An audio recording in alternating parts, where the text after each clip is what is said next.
धर्मनगरी हरिद्वार में इस वर्ष भी श्री कृष्ण जन्माष्टमी पर्व पर कोरोना का साया मंडरा रहा है। जन्माष्टमी पर्व पर मंदिर में होने वाले सार्वजनिक कार्यक्रमों को लेकर अभी कोई रूपरेखा तय नहीं हो पाई है। इसीलिए महानगर के अधिकांश मंदिर कमेटी ने अपने आयोजन रद्द कर दिए हैं। तो कई मंदिरों में आयोजन होंगे, लेकिन वहां सिर्फ चुनिंदा लोगों को ही प्रवेश दिया जाएगा। तैयारी अच्छी है, पिछले साल से कुछ बेटर है, पर उतना बेटर भी नहीं है जितना होना चाहिए। बहुत ही मज़े में मनाते हैं, खुश होकर मनाते हैं, फास्ट रखते हैं, नए वस्त्र पहनाते हैं। तो ये स्कूल बंद होने का बहुत इफेक्ट पड़ा है। स्कूल खुलेंगे तो बच्चे को अच्छा मिलता है मोटिवेशन कि ये बच्चे बन के आओ, ये बन के आओ। तो स्कूल बंद है तो बच्चे सब ऑनलाइन हो रहा है आजकल। सब बच्चे अपने हिसाब से ही बना रहे हैं घर पे। बस कन्हैया की ड्रेस हैं, राधा की ड्रेस हैं, इनका सामान है, हेयर एक्सेसरीज वगैरह हैं। बस जो कोरोना के पेशेंट्स हैं वो आने वाले समय में सितंबर मिड और अक्टूबर में पीक के लिए जो गृह मंत्रालय और पीएमओ द्वारा कहा गया है, तो ये सभी की जिम्मेदारी बनती है कि अपने आप को सावधान रखें। और उत्सव अगर हम लोग मनाते हैं, क्योंकि सभी जानते हैं जन्माष्टमी के उत्सव में सभी लोग बड़ी धूमधाम से उसको मनाते थे, बहुत भीड़ बाज़ारों में रहती थी, लेकिन इसी चीज़ को देखते हुए बाज़ारों में भीड़ भी कम है। अभी मैं देख रहा था कि एसएसपी साहब का ऑर्डर आया है और उन्होंने किसी भी तरह के जलसे के लिए, फंक्शन के लिए और जो झांकियाँ लगती थी उसके लिए भी सख्ती से मना किया है। उत्तराखंड पुलिस अब हाईटेक होती जा रही है। हरिद्वार में चल रहे सीपीयू वाहनों में जीपीएस सिस्टम लगाया गया है।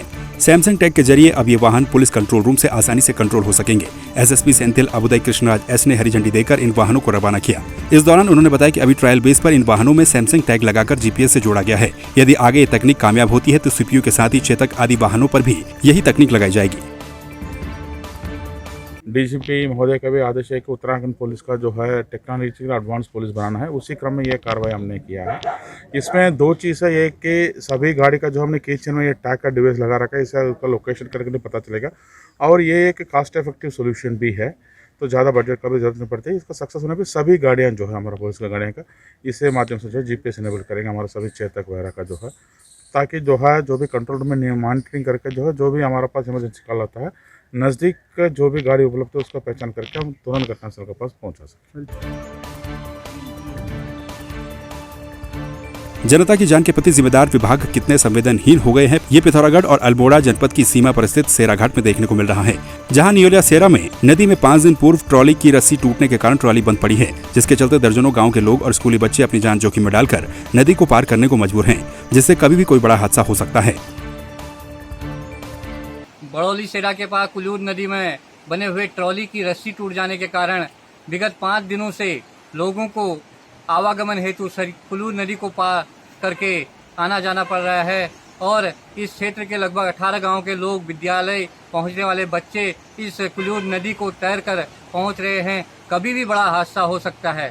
लोक निर्माण विभाग बेरीनाग को सूचना करने के बाद भी आज 5 दिन बीत चुके हैं, फिर भी इस ट्रॉली को दुरुस्त नहीं किया जा गया है। कभी भी बड़ा हादसा हो सकता है।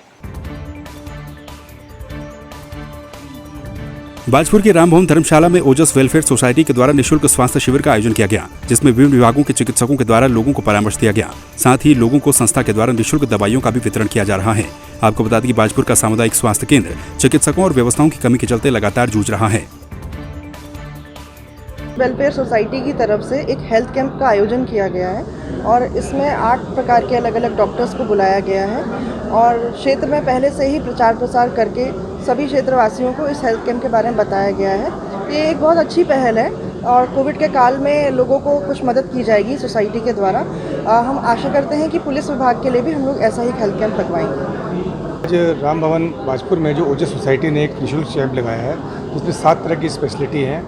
फिजिशियन है, सर्जन है, ऑर्थोपेडिशियन है और स्त्री रोग विशेषज्ञ हैं, दांतों के डॉक्टर हैं। तो इसमें जो है जो लोग गरीब आदमी हैं उनको निःशुल्क सेवा मिलेगी। आजकल कोरोना ना के बराबर चल रहा है, तो सोशल डिस्टेंसिंग के साथ सभी डॉक्टर्स जो हमारे बाजपुर क्षेत्र के हैं और वो सब डॉक्टर जो हैं निःशुल्क दवाइयाँ भी दी जा रही हैं। एक अच्छी पहल है और इसमें लोगों को बहुत राहत मिलेगी। जिनको पैसा नहीं है, जैसे बाजपुर में हमारे हॉस्पिटल सभी स्पेशलिटी नहीं है, उसमें काफ़ी फ़ायदा होगा। जो गरीब या ज़रूरतमंद लोग हैं उनको निःशुल्क स्वास्थ्य सेवाएँ देना है। ठीक है, अभी इस कैंप का हमने एक प्रथम कैंप का आयोजन किया है, जिसमें हमने 8 तरह के विभिन्न डॉक्टरों को बुलाया है, जिसमें हमारे हृदय रोग, अस्थि रोग, आपके बाल रोग, चिकित्सा आपके त्वचा रोग और विभिन्न प्रकार के और भी डॉक्टर्स आए हुए हैं और ये निःशुल्क सेवा दे रहे हैं और ये कैंप निरंतर आगे चलते रहेंगे जिससे कि हमारे क्षेत्र के लोगों को इस सुविधा का लाभ मिलता रहेगा। पिथौरागढ़ जिले पर आई उत्तराखंड चुनाव मीडिया प्रभारी जरिता लेफ्तांग ने बीजेपी की जन आशीर्वाद यात्रा पर निशाना साधा है। पिथौरागढ़ में मीडिया से बातचीत करते हुए जरिता लेफ्तांग ने बीजेपी की आशीर्वाद यात्रा को अभिशाप यात्रा करार दिया। उन्होंने भाजपा पर निशाना साधते हुए कहा कि पिछले 5 सालों में बीजेपी ने प्रदेश की जनता को बेवकूफ बनाने का काम किया है। आप किस तरीके से जो गवर्नमेंट 4.5 साल से विफल रही है, जो 4.5 साल से लोगों के बीच नहीं जा पाई है, सिर्फ उनको मिसगाइड करने के लिए काम कर रहे हैं। हमें खुद पता है कि किस तरीके से वो लोगों को बुद्धू बनाने का काम कर रहे हैं। और यहाँ पे आशीर्वाद उससे लिया जाता है जब आप कुछ अच्छा काम करो। तो हमें लगता नहीं है कि बीजेपी 4.5 सालों में कोई अच्छा काम किया है, क्योंकि जो भी काम उन्होंने किया है वो सिर्फ लोगों को अपने झूठी नीतियों को आगे बढ़ाने के लिए इसको ये काम किया है। पौड़ी में महावीर चक्र से सम्मानित वीर शहीद जसवंत सिंह रावत के गांव दुनाव क्षेत्र में देवसेना संगठन के द्वारा गोष्ठी का आयोजन किया गया, जिसमें संगठन के द्वारा भू कानून, मूल निवास 1950, पहाड़ी आरक्षण और लोकायुक्त जैसे महत्वपूर्ण विषयों पर चर्चा की गई। देवसेना के राष्ट्रीय अध्यक्ष रविंद्र देशवाल ने बताया कि बड़ी दुख की बात है कि जिस वीर योद्धा ने अपने पराक्रम से पूरे भारत का नाम रोशन किया, आज उस वीर के गाँव तक पहुँचने के लिए ठीक से सड़क तक नहीं है। पिछले 21 साल से हम देखते रहे हैं कि हमारे पहाड़ के लिए सरकारों ने कुछ नहीं करा। देवसेना संगठन ने आज क्षेत्र को उनके हक की पूरी विस्तृत जानकारी दी एवं लोगों से उनकी समस्याएं सुनी। उत्तराखंड में भी हिमाचल के जैसा भू कानून लागू होना चाहिए, जो कि हमारे पिछली सरकारों की इच्छा शक्ति ना होने के कारण और ना चाहने के कारण अभी तक नहीं हुई है। मूल निवास का कानून 1950 लागू होना चाहिए।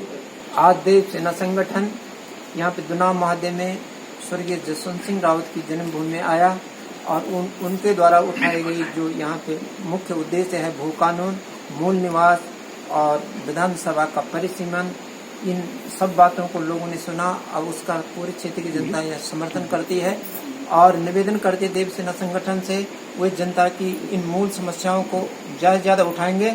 और यहाँ पे ग्राम बाड़ियों में दुनाव जो प्राथमिक विद्यालय बंद हो गया है, उसके लिए निवेदन है वो जल्द जल्द खोला जाए। आज दुनाव महादेव की इस पावन भूमि में शहीद बाबा जसवंत सिंह रावत जी की इस पैतृक जन्मभूमि में हम लोग उपस्थित हुए हैं। जैसा कि विदित है कि देवसेना संगठन भू कानून, मूल निवास, चकबंदी, लोकायुक्त की नियुक्ति जैसी मांगों को लेकर पूरे प्रदेश में आंदोलन कर रहा है, जगह जगह कैंपेनिंग चल रही है। उसी के तहत आज हम यहाँ पर उपस्थित हुए हैं और देवसेना संगठन को अपार लोगों का सहयोग मिल रहा है और देवसेना संगठन आने वाले समय में अपने इस आंदोलन को और भी व्यापक रूप से पूरे उत्तराखंड प्रदेश में करेगी।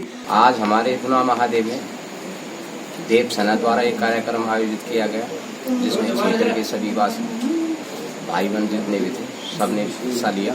और इसमें भी भू कानून और ये मूल निवास 1950 के विषय में या तार बाढ़ या रक्षा बाढ़ जो भी होती है, खेती पाती इत्यादि कृषि विज्ञान की तरफ से सब चीज़ का इन्हें हमें समझाया गया और समझाया। और इसके बाद में मैं देवसेना का समर्थन करता हूँ और पूरी जनता में उम्मीद लगा के रखी है कि देवसेना का साथ देके कुछ हमारे क्षेत्र का उद्धार हो।